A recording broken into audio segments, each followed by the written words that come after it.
Vamos ao tema de hoje: como aliviar o esgotamento emocional.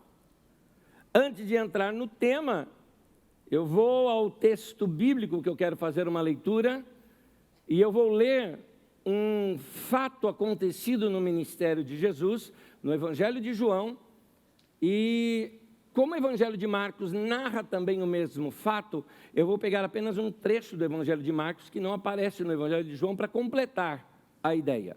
Vamos entrar primeiramente no texto, depois eu venho para o meu tema. João capítulo 2, versículo 13 ao 16, texto bíblico na Nova Versão Internacional, você pode acompanhar nas nossas telas, diz assim: quando já estava chegando a Páscoa judaica, Jesus subiu a Jerusalém. No pátio do templo, viu alguns vendendo bois, ovelhas e pombas, e outros assentados diante de mesas trocando dinheiro. Ele fez então um chicote de cordas, um azorrague, e expulsou todos do templo, bem como as ovelhas e os bois, e espalhou as moedas dos cambistas, virou suas mesas. E aos que vendiam pombas disse: tirem estas coisas daqui, parem de fazer da casa do meu pai um mercado. Tenho vontade de fazer um outdoor com essa frase. Mas vamos lá, Marcos 11, 17, Jesus continuando ali, ele começa a ensinar ali, porque estava junto com a multidão, com os discípulos ali naquele lugar, e ele os ensinava, dizendo, nessa mesma ocasião: não está escrito, a minha casa será chamada casa de oração para todos os povos? Jesus citando o profeta Isaías. E a próxima frase, agora ele cita o profeta Jeremias: mas vocês fizeram dela um covil de ladrões. Bom, ao ler esse texto, nós precisamos ter o cenário em mente. Eu vou tentar pintar aqui o cenário para vocês. Há um autor que eu gosto muito dele, Kenneth Bailey. E Kenneth Bailey, esse irmão, ele viveu muito tempo no Oriente Médio, e por ter convivido lá, inclusive em cidadelas pequenas, que ainda mantêm tradições antigas, né, culturas antigas do local, ele nos ajuda muito a interpretar esses textos dentro do seu contexto social, econômico e tudo mais, cultural. Quando aqui o texto fala de transformar o templo num mercado, deixa-me te explicar primeiro como era isso. Porque quando a gente pensa em templo, você está imaginando um templo católico, ou evangélico, ou qualquer outra coisa, então já se perdeu na mente. Porque o templo ali dos judeus era uma coisa muito organizada e departamentalizada. Pronto. Tem hora que não sai o negócio aqui. E eles separavam de diversas maneiras. Por exemplo, lá no lugar principal do templo, somente os sacerdotes iam. Depois havia um átrio, né, uma região do templo onde só homens tinham. Sim, havia classismo lá. Bastante. Classismo, sexismo, tudo isso você vai encontrar. Mas isso é uma leitura um pouco anacrônica, porque para aqueles tempos não tinha esses conceitos que nós temos hoje. Mas você pode aprender isso melhor no nosso Didaquê. Quem não sabe o que é o Didaquê, é a nossa reunião de estudo bíblico, que está na internet, no nosso canal do YouTube, que você pode ir lá e assistir as aulas. Numa delas a gente explica cada detalhezinho do templo. Mas continuando. Depois você vem no átrio das mulheres, onde ali tinham as mulheres e crianças, homens, por exemplo, se fosse menino até os 12 anos de idade, a partir dos 12 ele poderia estar no átrio dos homens. Mas então senão ele ficaria nos átrios das mulheres. E aí viria um átrio chamado átrio dos gentios, ou pátio dos gentios. Era o lugar maior que tinha. Gentio é pagão. Pagão é o que não é dessa religião. Dessa religião é uma coisa, que não é dessa religião é pagão, ok? Então, esse átrio dos gentios era um lugar no templo onde era aberto para aquelas pessoas que eram simpatizantes do judaísmo e que poderiam estar ali para cultuar a Deus, ainda que à distância, mas eles poderiam cultuar ali no átrio, mas ali também era um lugar de oração por todos os gentios, por todos os povos. Aquele espaço era um espaço para oração. E naquele espaço de oração estava um mercado. E por mercado, tira da sua mente essas coisas mais paulistanas que a gente tem aqui, não é? Então você tem aqui um Pão de Açúcar, você tem aqui um Carrefour, você tem mesmo um mercadinho de vila, né? Você vê que eles são todos organizadinhos. Não é isso, tira isso de mente. Sabe feira livre? De novo tem que explicar, não é aquela feira organizadinha, igual a gente tem algumas aqui em Osasco, feira noturna, que é tudo bonitinho, você chega lá, o pessoal te atende com aquela educação toda. Eu estou falando daquelas, pelo menos essa que eu frequentava, né? Principalmente quando criança, com os meus pais. Aquela que os caras só falta brigar um com o outro para pegar o freguês, já viu? Que fica gritando o tempo todo, olha a banana, olha a laranja, ô Dona Maria, pega lá a sua bacia, e fica falando aquela coisa toda, e mulher bonita pega, mas se não paga, não leva. Aquelas coisas todas que eles ficam falando, aquela gritaria toda de feira. Pois bem, isso é só 10% do que é um mercado lá no Oriente Médio. Porque no Oriente Médio, entenda algumas coisas. Primeiro, uma questão cultural, temperamental. Eu não sei se você já viu, por exemplo, a gente vê muito isso em filmes árabes. Filmes que retratam os árabes, retratam aquele pessoal geralmente falando alto e tudo mais. Vai na 25 de março para você ver, primo, né? Você vai ver o pessoal como eles são calorosos. E não tem nada de errado, é temperamento, é o jeito deles serem. Mas no mercado lá, também se tem muito assim, não é como no nosso aqui, que você vai lá, tem um preço, é claro, se você vai num ponto turístico, vai estar desse jeito. Mas se você vai, como eu estou falando, em vilarejo, que retrata os tempos mais antigos, você vai chegar no local, por exemplo, se você está aqui no Ocidente, vamos contar assim, você chega no mercado, tem lá o preço, quanto custa? R$10. Então você pega lá, dá os 10, a pessoa te dá o produto, está tudo resolvido, está escrito 10, você paga 10, acabou. Lá não, o gostoso lá é negociar. Se você não negocia, você não está valorizando o produto e nem o trabalho do cara. O cara se sente ofendido se você não negocia com ele. É estranho isso para a nossa característica, né? Então você chega lá e fala assim, quanto custa ele? R$10. Não estou falando reais porque a gente entende melhor, tá? R$10. R$10, tá bom, tá aqui. O cara fala, não, que isso? Você não vai negociar? Não, mas você não está escrito 10, eu quero dar 10. Não, tem que negociar, senão não leva. Tá bom, então eu negocio. Como R$10? Eu pago 8 nisso daqui. O cara, 8? Como assim? 8 não pode ser. E o cara começa a negociar com você. Finalmente você sai de lá, pagou quanto? 10. Pronto. Ele põe 12, você põe 8, você chega em 10, o que estava lá. Enfim, é assim, ou se você sai 9,5, você fala, uau, eu ganhei bastante, o cara sai, custa 9. Né? Então, lá é essa coisa. Agora, imagina isso dentro do templo. Tem mais. Os donos do templo, ou seja, os que controlavam o templo, eram aqueles que você vê no Novo Testamento sendo chamados de saduceus. Eles controlavam todo o comércio em torno do templo. Por exemplo, eles estabeleceram uma norma de que só poderia se comprar as coisas lá dentro com dinheiro do templo. Havia uma moeda própria do templo. Portanto, você tinha que ir num cambista, trocar o seu dinheiro pelo valor monetário ali do templo, com a moeda do templo, para então comprar. E ali tinha boi.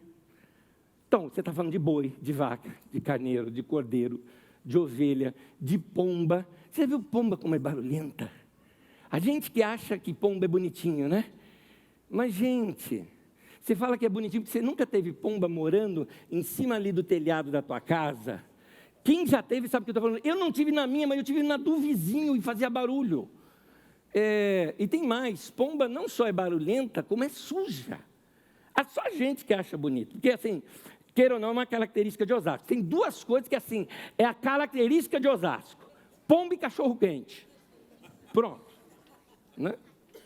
E então, aliás, esses dias eu recebi uma figurinha, né? Uma pomba, assim, como se fosse kamikaze, né? Como se fosse igual homem-bomba. Ela amarrado dinamites nela, assim, dizendo, aqui é Osasco, mano. Eu acredito. Eu vou contar um negócio, deixa eu abrir um parênteses aqui, eu vou contar um negócio para vocês que é verdade que eu estou falando, isso é fato, eu não estou inventando, é um fato, eu ouvi.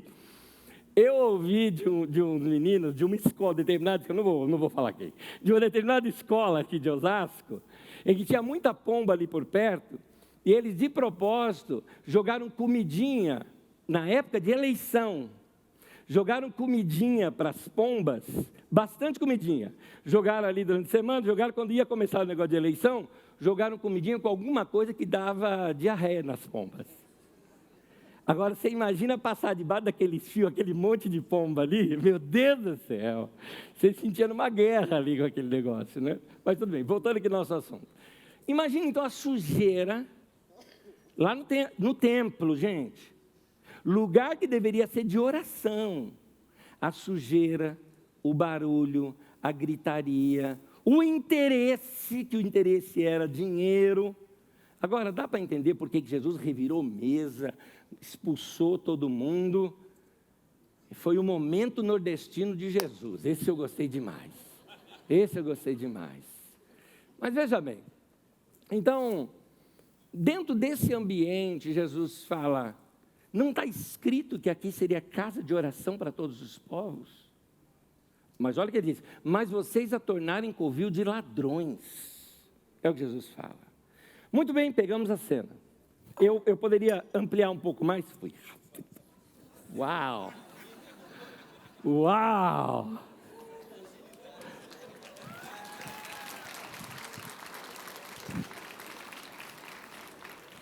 Para quem não viu, assiste depois na internet.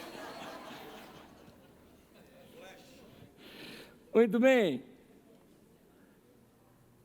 Eu vou pegar agora e trabalhar esse texto de uma maneira figurada, não tão figurada, porque mais adiante nós vamos ver na própria Bíblia Sagrada,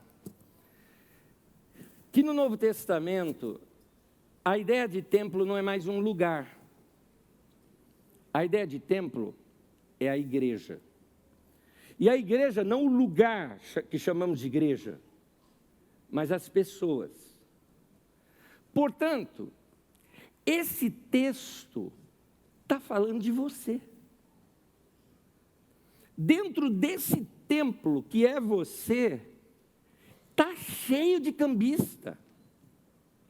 Muita gente falando, muita gente gritando. Tem mugido de boi aí dentro, tem berro de ovelha, tem barulho, sujeira de pomba, um monte de voz, um monte de opinião, um monte de gente falando, um monte de coisa para você.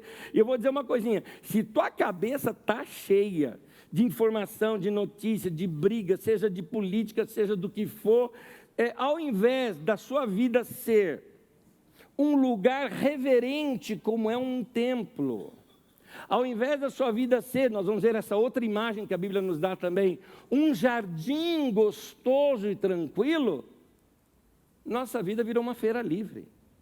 Nossa cabeça ficou assim.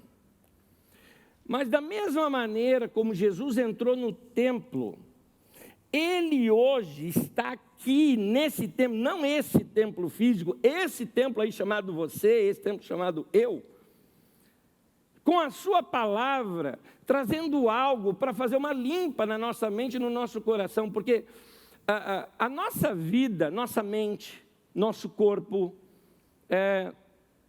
vamos compará-lo a uma conta bancária. Se você sempre fica sacando, só sacando da conta bancária, uma hora não só vai entrar no vermelho, como vai chegar um tempo que acabou, esgotou.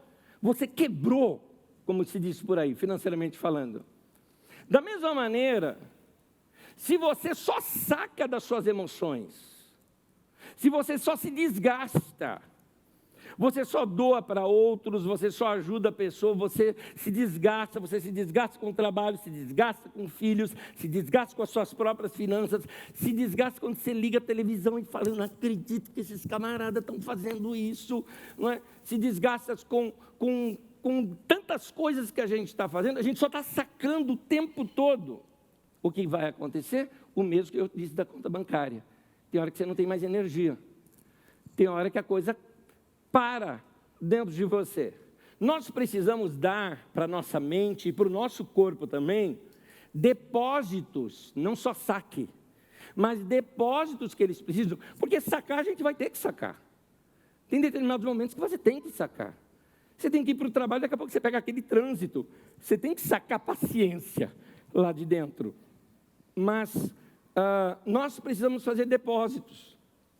Uma boa alimentação. Boa alimentação não é comer muito, é comer direito, comer correto. É fazer caminhada. É tomar um pouquinho de luz do sol. Por isso que tem gente aí com falta de vitamina D, sendo que existe naturalmente isso para nós. 10 minutos, gente, 10 minutos. Ah, mas vai queimar minha pele lindinha. Põe o pé. Não tem problema, queima o pé então.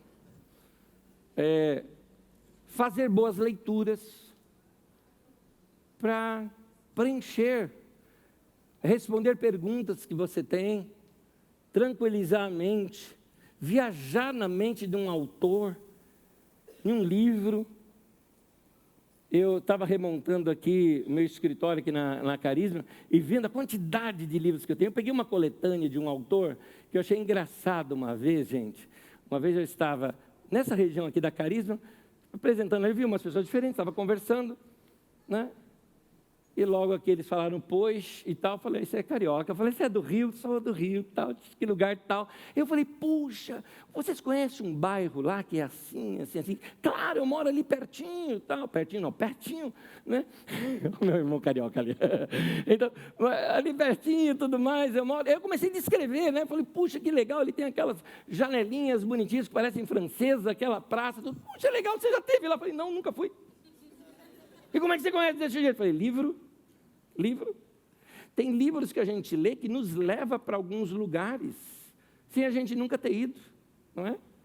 Eu até tenho um texto muito antigo que a gente tinha colocado, tempo que a gente tinha blog, essas coisas, né? Eu lembro que eu fiz um texto numa época, falando sobre a importância de leitura, e eu falava assim, livros já me levaram, sabe, para tantos lugares. Já me fez ir para as montanhas no Nepal, já me fez ir para o Afeganistão, já me fez eu ir a alguns lugares que eu nunca fui, talvez eu nunca vá. Mas os livros, eu fui lá na mente de outra pessoa. Eu fui. O livro me levou para aquele lugar. Então, ler livros é gostoso. Faz esse teste, é melhor do que filme, vai por mim. Eu não sou contra filme. Mas todo mundo que lê o livro e depois vê o filme já é uma interpretação. Vai para a raiz, é tão gostoso. Vai ter um lazer saudável.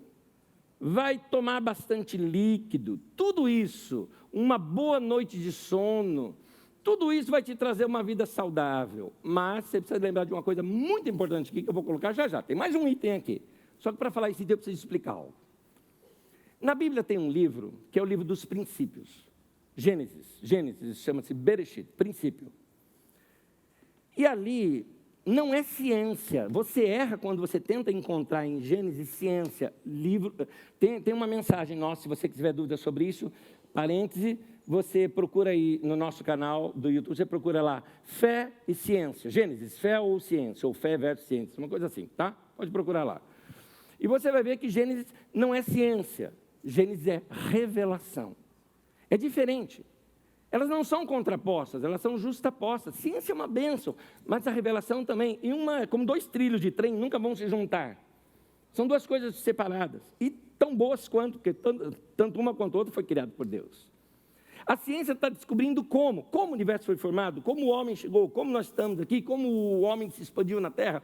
A Gênesis está dizendo por quê? Por quê? A razão pela qual. E nesse porquê, a razão pela qual, aonde que o homem foi colocado? O homem ser humano, tá? Porque a palavra Adão não é nome de uma... Depois ela se torna nome de uma pessoa. Mas Adão é Adam, que vem de Adamá, que é terra. Então seria assim, terráqueo, tá? Terreno, terráqueo, terroso, sei lá, terrudo, sei lá, como é que você quiser dar. É o Adão. Né? Então você que é o terráqueo, né? O ser humano, pronto. Então o ser humano foi colocado aonde? Num jardim. E essa palavra jardim, ou jardim do Éden, é pomar. Pomar das delícias. Seria isso. Por que pomar?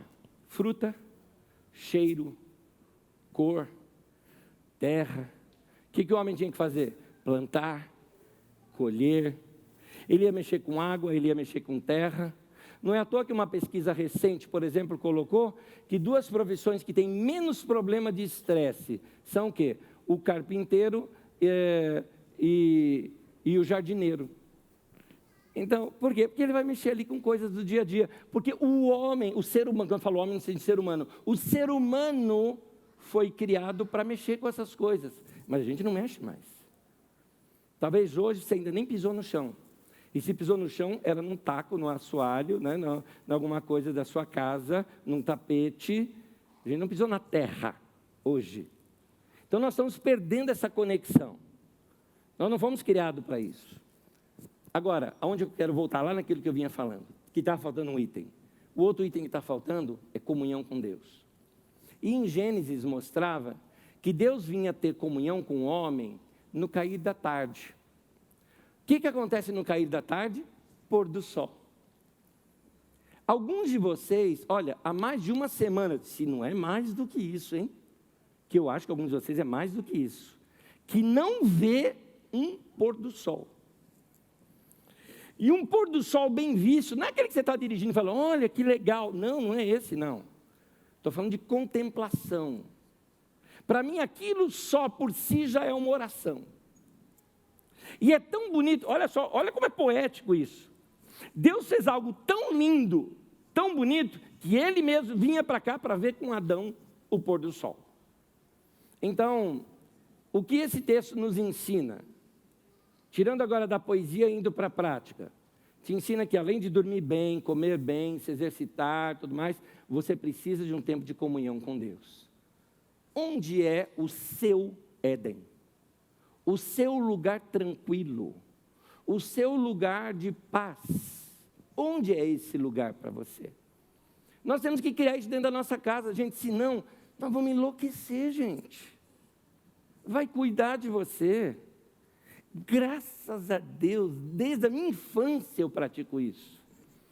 Eu tinha árvore, bastante árvore lá em casa onde a gente morava, e a gente colocava, né, umas tábuas lá, porque tinha 2 galhos paralelos, fazia quase que uma cama lá em cima. Eu ficava em cima da árvore.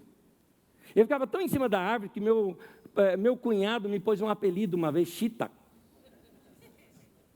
Tá, foi porque meu irmão que era grandão e mais fortão, né, um dia subiu lá e pegou o Tarzan. Eu falei, eu não lembrava o nome do Jai, né? Eu sou o auxiliar do Tarzan. Meu cunhado falou, Chita.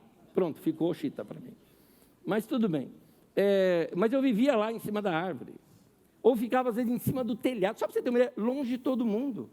É porque eu sou eu tenho sociofobia, não gosto de pessoas? Não.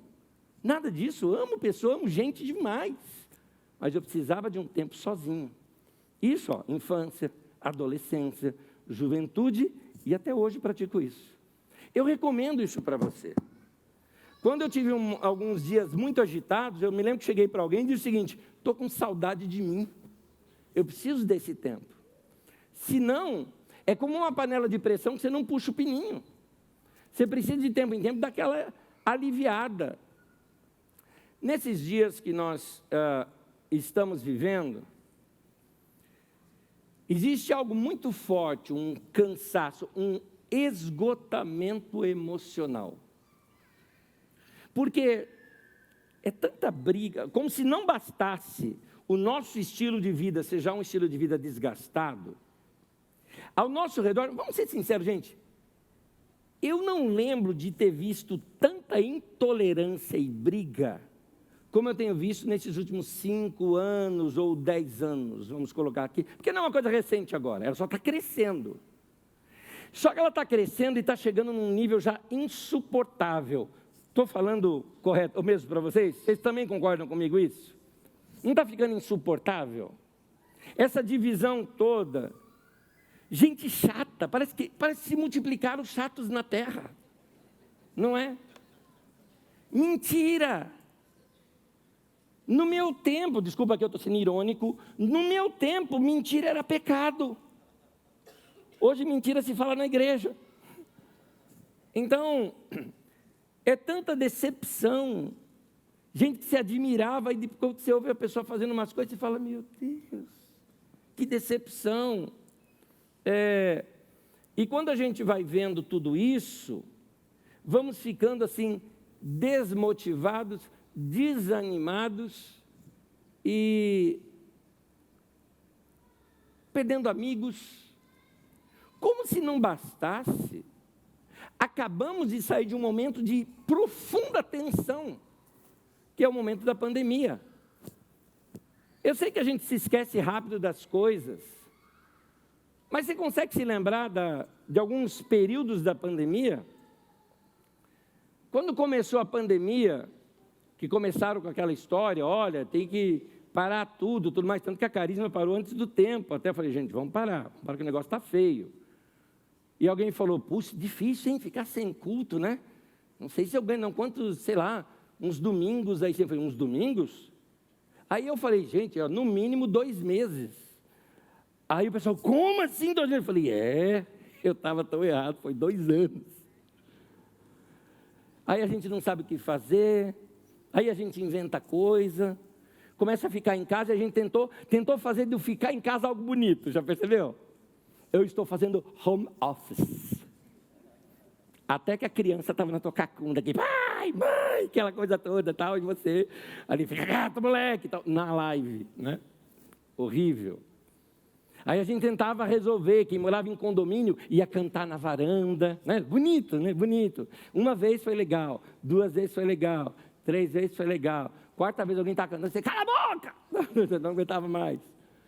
Não foi? Até que começaram a vir as mortes, aí começa a chocar, aí vem o medo, aí finalmente vamos tomar vacina, aí não pode tomar vacina, você vai virar jacaré, vão infiltrar um chip dentro da tua cabeça. Já viu essas histórias todas, né, que passaram, né? Essas coisas foi desgastando a gente. Você tem que explicar, tem que corrigir, tem que lidar com conflitos. Isso foi desgastando. A gente fala, Nédio, mas passou tudo isso. Exato, passou. Mas minha pergunta é, será que nós recuperamos? Ou nós estamos agora na crise do pós-Covid? Porque alguns de vocês carregam ainda sintomas físicos da Covid, consequências da Covid. Mas outros carregam ainda sintomas emocionais da Covid. Com tudo isso aqui que eu estou falando, ainda tem esse acréscimo. E tem outros acréscimos aqui ainda. E a nossa vida, ela está ficando, sabe, barulhenta. Deus nos criou para morar num pomar. A gente mora numa cidade agitada.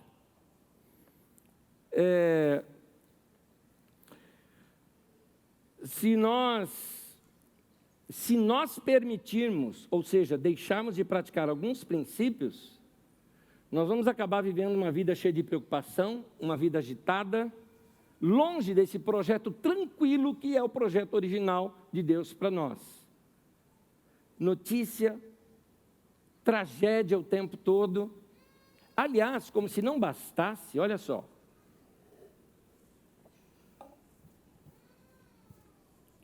Duas coisas aqui. Primeiro, uma de longa distância, nos comparando com alguém que viveu na Idade Média. Se você ficar 1 hora na internet navegando, no seu celular mesmo, você recebe em 1 hora mais informação do que uma pessoa na Idade Média receberia durante a vida inteira dela. Agora imagine esse acúmulo de informação na tua cabeça. Você fala, levo de boa. Você acha que leva de boa, mas você está enchendo o seu HD. Tá? Seria mais ou menos isso. Mas tem uma mais recente agora. De alguns anos para cá, e não muitos anos, talvez 10 anos para cá, ou a gente jogar um pouquinho mais, 20 anos para cá, nós estamos tendo que tomar muito mais decisões do que a gente tomava 20 anos atrás.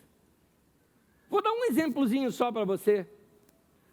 Se você chegasse na casa de alguém, está lá aquele tempo gostoso, beleza, vamos tomar um café? Vamos. Alguém vai lá, coa o café, põe no bule, põe lá, ou na garrafa térmica, põe lá na mesa e todo mundo toma.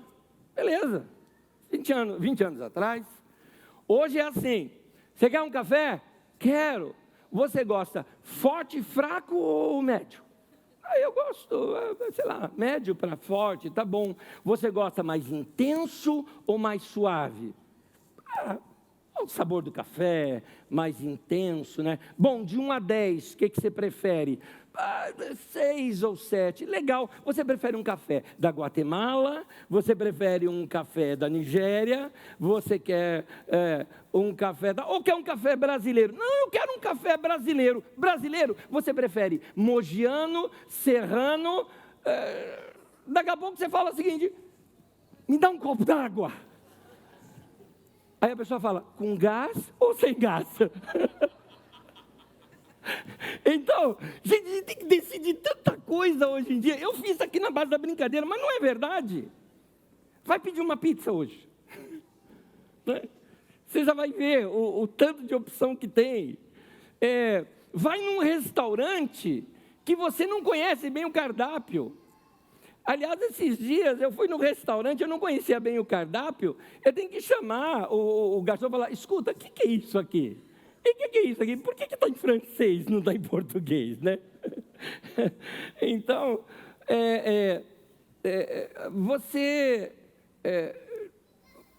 você vai ficar cansado demais. O mundo está cansado, está cansando demais. Não sei se sou só eu estou sendo irônico, tenho certeza que você está comigo nessa, mas eu vou ser irônico, vai. Não sei se sou eu, mas não dá hora, não tem momento que você fala assim, que tem aquela vontade de, para tudo que eu quero descer. Você não tem? Para o mundo que eu quero descer. Um dos meus filhos, ele é astrônomo, cientista, tudo mais. Eu bati um papo um dia desses com ele, e eu falei, filho, tem certeza que não tem um outro planetinha para a gente ir? Não tem um lugar que dá para a gente ir, pelo menos? Né? Porque não dá vontade de vez em quando de sumir? Pois é, sabia que não é só a gente que sente isso? Eu vou te mostrar na Bíblia, Davi passando por isso também. Salmo 55, versículos 6 e 7, disse Davi então. Então eu disse, quem dera eu tivesse asas como a pomba, voaria até encontrar repouso. Sim, olha aqui, até destaquei.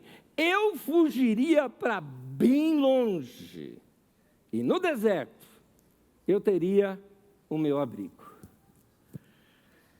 Você entendeu que deserto aqui? Ele não está dizendo que ele quer ir para um lugar arenoso, sem água, é sem gente, é isso. Você já sentiu isso? Não é doença. É um instinto natural, colocado por Deus em você, para dizer, está acabando o combustível, está acabando a bateria, você gastou demais a sua bateria pessoal. Se eu tenho aqui uma bateria, plugo nela uma lâmpada, ela dura lá um tempão. Plugo 10 lâmpadas, já não é tanto, não vai durar muito tempo assim essa bateria. Plugo 100 lâmpadas, a bateria vai acabar logo. E eu te digo uma coisa, 20 anos atrás você tinha muito menos lâmpada na tua vida do que você tem hoje. Você entendeu minha linguagem figurada? É tanta coisa para decidir. São coisas dos filhos, são coisas do casamento, são coisas das finanças, são coisas dos outros, que não tem nada a ver com você. Não tem hora que você olha uma criança assim e fala, sem preocupação nenhuma, que delícia, não é? Tem hora que a gente tem inveja das crianças, que você dá um negocinho para ela, vira um carrinho ou vira uma boneca. Não tem inveja de vez em quando? Pois é, mas a gente tem que ser realista. O que nós precisamos fazer é diminuir essa tensão grande sobre nós.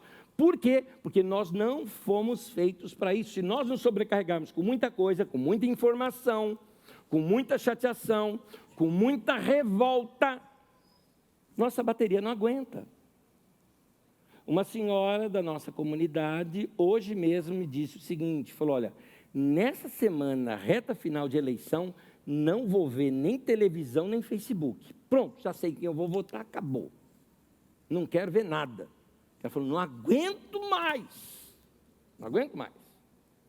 Então, veja bem, nosso corpo e nossa mente não foram criados para viverem atarefados e tensos o tempo todo.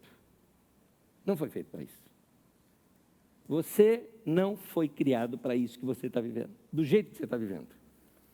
Isso enfraquece não só o nosso sistema imunológico, por isso muitas doenças que a gente começa a pegar. Nossa, hoje o mundo está tão contaminado, né? Pego tanta gripe, tanto isso, tanto aquilo. Na verdade, é você que está enfraquecido. Sim, é verdade, o mundo está mais contaminado. Mas sim, também é verdade, você está mais enfraquecido. E não enfraquece só o nosso sistema imunológico, como também enfraquece as nossas defesas mentais, nossas defesas emocionais. Em outras palavras, você fica mais de pavio curto, você se irrita mais fácil, você briga por menos coisas hoje do que você tinha tempos atrás. Você dirigindo quer atropelar mais pessoas hoje, ou passar por cima de algum carro alguma vez, não é?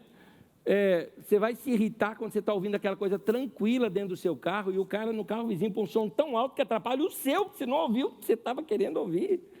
E aí você se irrita, aí você já quer fechar o cara no trânsito.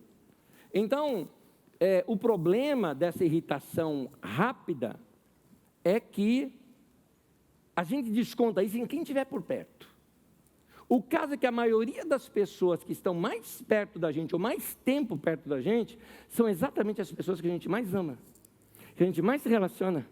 É o pessoal da nossa casa, são nossos filhos, marido, esposa, amigos.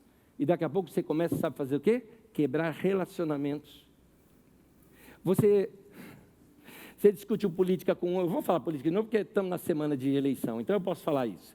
Você discutiu política com o seu trabalho, você teve outro chato no teu trabalho, aí dentro do ônibus alguém começou também a falar com você não aguenta mais aquele assunto. Chega na tua família, às vezes num jantar, alguém toca no assunto, pronto, aí com aquele você briga. Pronto, e aí? Aí mais um ano sem Natal. Não é? Então, nós precisamos resolver isso um pouco mais rápido, levar isso a sério. Deixa eu mostrar algo aqui para vocês importante. Eu listei aqui sintomas de esgotamento emocional. Vamos ver um por um. Queda do rendimento. Vamos ser sinceros. Alguns de vocês falam assim, nossa, eu estou envelhecendo, né? Não tenho mais aquele pique que eu tinha antes. Olha lá. Está esgotado. E aquilo vai sugando algumas áreas da sua vida. Está fazendo isso com você. Tristeza. Isso aqui eu tenho escutado bastante. Tem gente até pensando que está com depressão. Talvez até esteja já num certo nível.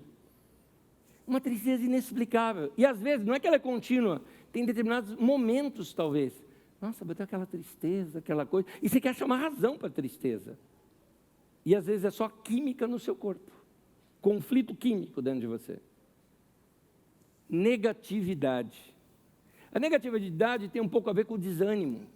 Você não acredita em mais nada. Alguém chega para você e fala, não, vamos bolar aqui. Não. Vamos fazer uma viagem o ano que vem? Legal. Manda foto. Você não está no pique mais. Essa negatividade aqui não vai dar certo. Não dá, já pensei. Não consigo mais. Memória fraca. Eu sei que teve esse sintoma como um sintoma pós-Covid, ou durante a Covid, ou pós-Covid, mas existe ele também ligado a um esgotamento emocional. Você se desgastou tanto que sua memória fica seletiva. Você está tão cansado que você só quer lembrar de algumas coisas. Aí você fica naquela situação assim, sabe, de... eu vou tomar um remédio para a memória. Está igual aqueles dois senhores já, você já viu que alguns senhores ficam compartilhando o remédio, né? Rapaz, descobri um remédio bom que é um negócio. Para quê? Para memória. É mesmo? Como é o nome do remédio? Aí ele para assim, fica assim, ele fala assim, cara, como é que é o nome daquela flor? Ela é amarelinha, assim, tem um monte de pétala branca, assim, bastante. Ele falou, Margarida, isso, Margarida. Margarida, querida, como é o nome do remédio?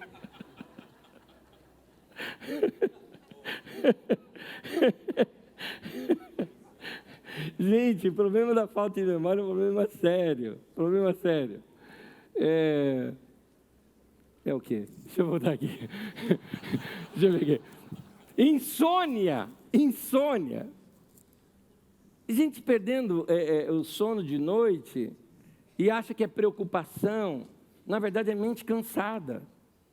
E quando dorme, aqueles sonos agitados, né?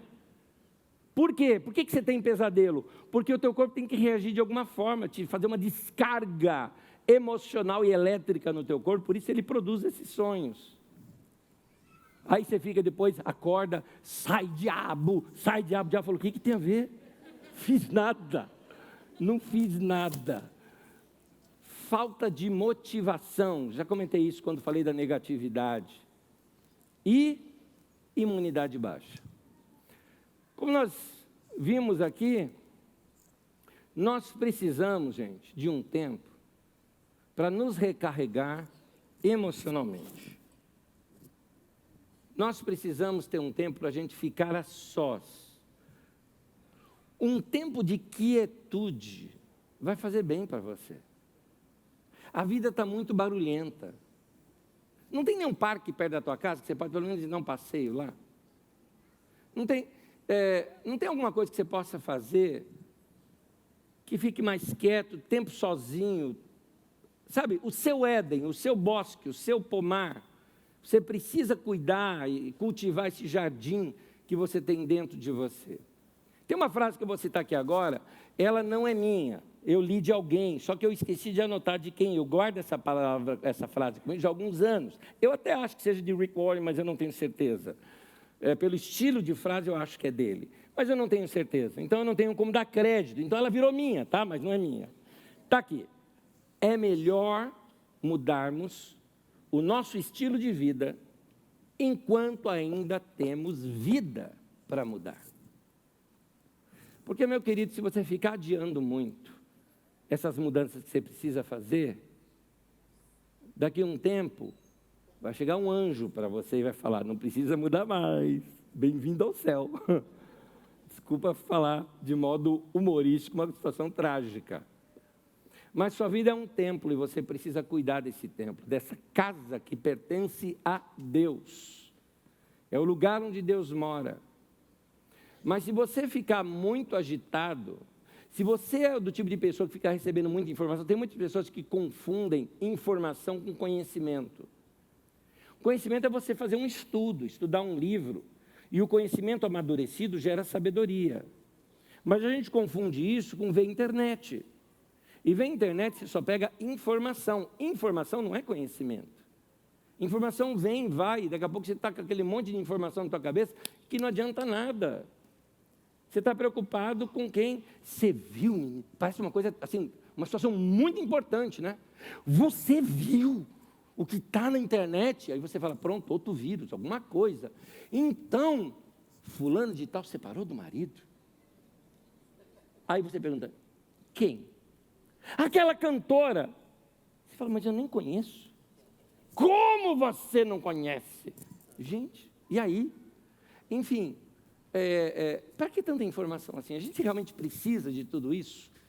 Só que, quando você tem muita informação, o seu cérebro começa a trabalhar de modo agitado, de modo acelerado. Portanto, você corre o risco de, olha, presta bem atenção nisso, você está agora, no tempo presente, pensando alguns segundos já adiantado. Ou seja, você já está, é a síndrome do pensamento acelerado. Você está falando com uma pessoa um assunto, uma parte do teu cérebro está aqui controlando o que você está falando com uma pessoa, enquanto uma outra parte já está pensando em um outro assunto.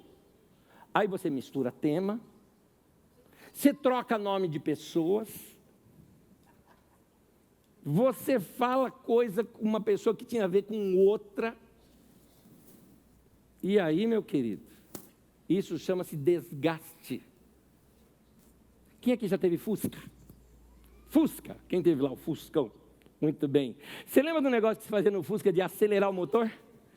Sabe aquela aceleradinha que você dava, que é para ele pegar, responder mais rápido? Era muito legal, mas um detalhe, o motor morre mais cedo. Quem é da era jurássica aqui dos computadores? Você já tem um 286, um XT? Só quem sabe. Alguém aqui é desse tempo? Eu sou. Alguém mais? Obrigado, viu? Me deixaram sozinho. Você também fazia... tem uns que tem medo de levantar para denunciar a idade, né? Você se lembra quando a gente acelerava o processador? A gente fazia isso no processador. Eu gostava de hackear, adorava. Pegava um 286, fazendo ele funcionar velozmente como um 386. Não tem diferença nenhuma, gente, nenhuma. Mas a gente achava que tinha, né? Um detalhezinho, era interessante. Seu computador parecia que dava um upgrade. No entanto, morria mais cedo. Você desgastava mais cedo. Ora, por que a síndrome do pensamento acelerado não pode fazer o mesmo com você? Daqui a pouco você não entende por que você está confundindo as coisas, você não memoriza mais nada, porque nós, como eu disse aqui, se bem que essa aqui na mensagem de hoje, foi já de domingos passados, nós não estamos sabendo lidar com o mundo digital. Você está achando que a tua cabeça tem o mesmo processador do celular? Você sabe o poder do seu celular? O seu celular tem uma capacidade, o seu, pode ser do mais velhinho que você tenha. Você fala, o meu é velhinho. Tá, esse velhinho tem uma capacidade de processamento maior do que o computador da NASA que cuidou da nave que pousou na Lua em 69. O teu celular. Então, olha a capacidade disso. E aí você acha que você é igual a ele? Que pode chegar aqui na tua cabeça e mudar e abrir vários aplicativos ao mesmo tempo? Você não consegue, querido. Você está jogando bem aberto, você está abreviando seus tempos de vida. É isso que você está fazendo. 1 Coríntios capítulo 6, versículo 19 ao 20, diz assim: será que vocês não sabem que o corpo de vocês é templo do Espírito Santo, que vive em vocês, que lhes foi dado por Deus? Vocês não pertencem a vocês mesmos, mas a Deus, pois Ele comprou e pagou o preço, portanto, usem o seu corpo para a glória dEle. Cuida dessa casa, porque Deus precisa dessa casa em bom estado. Templo é lugar de silêncio, e a vida de muita gente não tem mais esse lugar silencioso de contemplação, é muito barulho. Eu costumo de tempo em tempo sair com os meus filhos. Saí uma vez, fiz isso com o meu mais velho, e agora, tempos atrás, fiz com o meu mais novo. Nas férias deles fizemos isso. Um passeio cultural em São Paulo. Vamos conhecer a nossa história de São Paulo. E vamos nos lugares culturais e tudo mais, visitamos alguns lugares assim que são característicos de São Paulo. Foi muito gostosa a viagem, o passeio. Mas teve um marcante, que é o contraste que a gente enxerga na Praça da Sé, em São Paulo. Aquela muvuca que é o metrô da Praça da Sé. E aí você sobe, vai para a praça em si, lotada de gente morando na rua. Um monte de barracas e tendas ali. E não estamos falando de Cracolândia, não senhor, não senhora. Estamos falando de famílias que estão lá morando, e que se você vai lá de manhã, vocês vão ver os trocadinhos preparando, esperando alguém chamar para um bico de trabalho. É isso. Dá dó de ver. Mas é aquela agitação toda. E aquela agitação, gente gritando na rua, o outro pregando na praça, mandando um para o inferno e tal, aquela coisa toda que você vê no centro de São Paulo. Aí nós entramos dentro da Catedral da Sé. Parece que você entra num portal que vai para outro mundo. Você chega lá dentro, aquele silêncio, aquele lugar, lá fora aquela quentura, lá dentro aquele lugar fresco, bonito, quieto, tranquilo, uma catedral. Você precisa ser essa catedral. Você precisa ser esse templo. Estou usando isso como figura de linguagem para você. Você precisa ser essa quietude dentro de você. Deus habita aí. Templo é lugar silencioso, tranquilo, sagrado, de paz. Profeta Abacuque já dizia isso, Abacuque 2:20. O Senhor está no seu santo templo, diante dele fica em silêncio toda a terra. Cale-se. Você fica ansioso por tanta coisa, ansioso do que outros estão falando, da última notícia, da última pesquisa. e você está esquecendo o principal: ouvir Deus, silenciar o templo, acabar com esse barulho, meditar sobre a vontade de Deus. O sábio de Eclesiastes chega a dizer que, gente, é melhor estar num funeral do que numa festa. Ele não está falando que é errado se divertir, não está dizendo que é errado fazer festa, só está dizendo o seguinte: na festa a gente fica lá no auê, mas passou, acabou. No funeral a gente reflete. Eclesiastes 7, de 2 a 4, diz assim: melhor é ir na casa onde há luto do que numa casa em festa, pois a morte é o destino de todos, e os vivos devem levar isso a sério. Na versão de Almeida diz: e os vivos tomem isso em consideração. A tristeza é melhor do que o riso, porque o rosto triste melhora o coração. O coração do sábio está na casa onde há luto, mas o do tolo na casa da alegria. Ele não está dizendo que é errado ter festa, ele só está dizendo o seguinte: festa é legal, mas você não aprende nada. Agora, no luto, você aprende pra caramba. Você olhar, desculpa o termo aqui, dramático, mas você olhar para um caixão e pensar, poderia ter sido eu, faz você olhar a vida de uma maneira bem diferente. Então, seu mundo precisa ser mais silencioso, querido. Eu termino aqui dizendo, primeiramente, um conselho de Pedro e depois uma leitura dos evangelhos. Pedro recomenda na sua carta, em 1 Pedro capítulo 3, versículo 11, busque a paz e siga. Eu fiz questão de destacar o busque. É como se Deus falasse: é com você, busca você. É como se Deus falasse: eu te dei tudo aqui, está todas as ferramentas, a comida está na mesa, coma. É Deus falando o seguinte: filho, eu te dei inteligência, sabedoria, estou falando com você, fiz você sair da tua casa, vim aqui na Carisma hoje para ouvir isso. Agora é com você separar um tempo para ficar sozinho.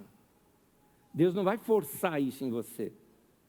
Deus não vai fazer assim: anjo, trava o elevador, deixa o cara lá dentro, quietinho, aí vamos ver como é que ele fica. Não, ele vai ficar desesperado.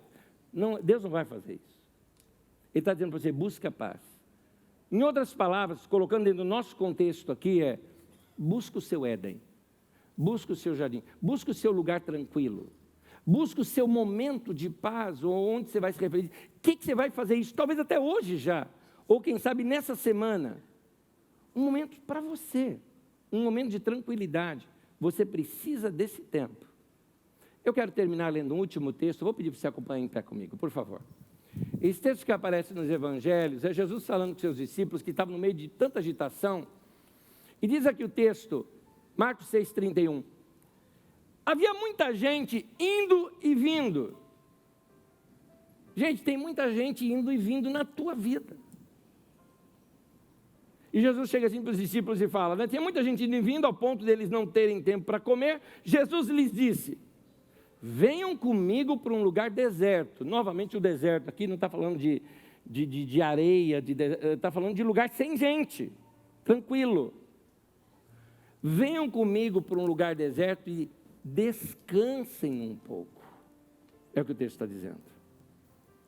Eu acredito que Deus está falando isso para você. Descansa um pouco.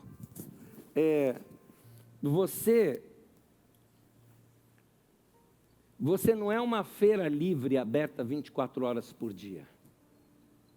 Aliás, presta atenção, meu querido, usuário de celular. Você não pode estar disponível 24 horas por dia. Você tem que ter tempo que é isolado, que é para você. É isso. Tudo bem, tem um filho fora de casa, alguma coisa, você tem uma razão ali. Não é isso, é seu momento de descanso. Meu pai saía do trabalho e ia para casa, ele não levava trabalho para casa. Hoje a gente leva o computador, o celular, o chefe, tudo ali, trabalho. Eu estava num momento sagrado meu, aquele momento gostoso, tranquilo, fazendo o que eu gosto, sentado, comendo um negócio gostoso, assistindo o Corinthians. Delícia, tranquilo, só eu ali. Como eu estava com o celular para ver o negócio do jogo, que eu estava vendo uma coisa de jogo, ali, vendo o jogo, checando uma coisinha aqui, alguém daqui, da nossa equipe mesmo, mandou uma coisa para mim, naquele horário, de noite. Eu respondi, não posso, estou num culto. É um culto, é da minha religião. Ai, pastor, tua religião? É, a minha religião é o Corinthians. Seguir Jesus não é religião. Seguir Jesus é estilo de vida, tá? E essa outra religião, eu sou fanático. O que é um fanático? Fanático é uma pessoa idiota que acredita num negócio que ninguém acredita. Tá? É isso. Você acredita que o negócio, você sabe que o negócio é ruim, mas você fala, é bom. Você é fanático. E é isso, eu sou fanático naquela religião. E eu falei, estou no culto. O Corinthians está jogando. Ele entendeu. Eu falei, estou vendo um culto no grande templo. Era na arena. Mas, ó, tem hora que você tem que se isolar, querido. O que eu vi? Logo depois disso, eu desliguei o celular e falei, mas nem isso eu quero ver mais. Joga para lá. Estou precisando ficar sós. É meu momento. Vai ter teu momento. Quais são as coisas que te recarregam? Quais são aquelas coisas gostosas que você faz só para você? Nem que seja assim, sabe, segundos. Eu procuro, quem me ouve falar pensa que eu não como coisa saudável. Eu, ao contrário, eu sou regulado, como coisas saudáveis, como pouco e sempre, né? Não fico muito tempo sem comer. Tempo em tempo eu como pouco, coisas saudáveis, mas para me dar liberdade de comer aquele negócio que não é saudável, mas eu quero comer, tá? Eu tenho crédito. E aquilo é só meu. E tem uma lata de leitinho em casa. Ela é maravilhosa. Descobri agora que o sem lactose é mais gostoso que o outro. É esse aí. Eu jogo assim na boca, boto aqui assim. Ele vem no cérebro, dá uma volta aqui atrás. Enche o céu da boca, gruda nos dentes. É uma delícia. Delícia. Aquele momento eu entro em êxtase, assim, porque eu não falo com ninguém naquele momento. Gemidos inexprimíveis. Eu falei brincando aqui de uma coisa, mas está na hora de você dedicar algumas coisas para você. Como eu disse, você não tem saudade de você, não? Que tal se dar um presente? E além dessas coisas, como eu disse, dormir bem, comer bem, se exercitar, andar, não esquece do principal, tempo com Deus. Você precisa recarregar suas baterias. Vai ouvir a música que você quer ouvir, de adoração. Vai ler o texto agora, que não é porque o pastor está colocando ali, você tem que ler. É o que você escolheu, o que você quer ler ali. É um momento seu com Deus. Aquele estudo bíblico que você queria fazer para você. Vai edificar a sua vida. Eu tenho certeza, você vai ficar bem. Você vai se organizar de novo. Aí responde aqui. Como aliviar o esgotamento emocional? Vou colocar como se fosse agora uma interrogação. Você já sabe, tendo uma vida equilibrada. Amém? Eu quero orar por você.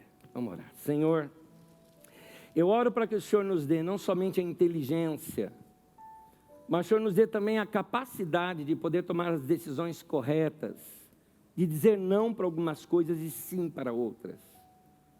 Que o Senhor nos ajude nessa semana já a aliviar nossas tensões, a viver um tempo de maior comunhão consigo e conosco, onde possamos rever as prioridades da nossa vida.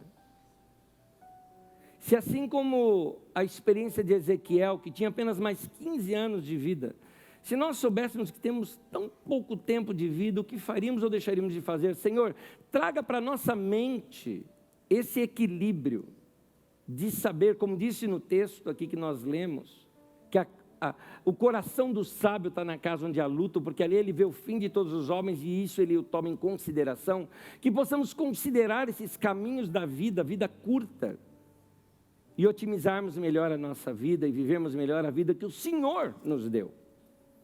Que possamos viver a nossa vida de acordo com a Tua vontade e para a Tua glória. Nós te pedimos certos e que o Senhor atende a nossa oração. Por isso, já te agradecemos, por Tuas orientações, pelas impressões que o Senhor vai colocar no nosso coração, pela voz do Teu Espírito Santo que vai falar dentro de nós ao longo dessa semana. E nós te agradecemos em nome de Jesus. Amém e amém. E uma última palavra aqui para você. Para essa semana, seja cheio da paz. Que Deus abençoe. Tenha uma semana de paz, meu irmão e minha irmã. Deus abençoe você. Até domingo que vem. Que o Senhor te abençoe. Lá em paz.